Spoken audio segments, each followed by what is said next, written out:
جب ماں چلی جاتی ہے نا تو صرف ایک انسان نہیں جاتا بلکہ پورا گھر خالی ہو جاتا ہے۔ دیواریں تو وہی رہتی ہیں، گھر تو وہی رہتا ہے، لیکن گھر کی رونق چلی جاتی ہے، گھر کی محبت چلی جاتی ہے۔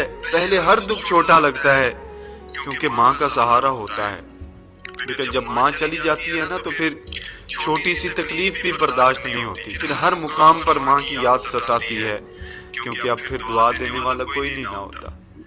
جب گھر سے باہر نکلو تو ماں کی یہ صدا ہوتی ہے، اللہ میرے پتر کی خیر کرے، اللہ میرے بیٹے کی خیر کرے، اللہ میرے سونے کی خیر کرے۔ جب ماں چلی جاتی ہے تو کون ایسی محبت سے دعا دیتا ہے بھلا؟ وہ صرف ماں ہی ہو سکتی ہے جو اپنے بیٹے کے کھانے کا بھی خیال رکھتی ہے، اس کے دکھ سکھ کا بھی خیال رکھتی ہے، اس کی ضرورت کا بھی خیال رکھتی ہے۔ ماں کے جانے کے بعد یہ خوشیاں بھی عجیب لگتی ہیں۔ انسان مسکرا تو رہا ہوتا ہے لیکن اندر سے طوفان اٹھ رہے ہوتے ہیں۔ لوگ کہتے ہیں وقت کے ساتھ غم ختم ہو جاتا ہے، لیکن میں کہتا ہوں ماں کے جانے کا جو دکھ ہے نا وہ قبر تک ساتھ جاتا ہے۔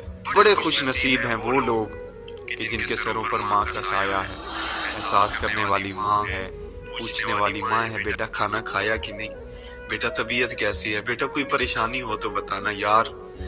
ماں ہے تو قدر کر لو، جاؤ ان کے پاس، ان کے ہاتھوں کو چوم کے، ان کے پاؤں کو چوم کے ان سے باتیں کریں، یقین کریں یہی وقت ہے۔ پھر جب ماں چلی جاتی ہے نا تو پھر ان کی یادوں سے ہی باتیں ہو سکتی ہیں۔ اللہ اکبر۔ اور پھر آج سب مل کے یہ دعا کریں نا کہ اللہ تعالیٰ ہر اولاد پر ان کی ماں کا سایہ تا دیر قائم رکھے۔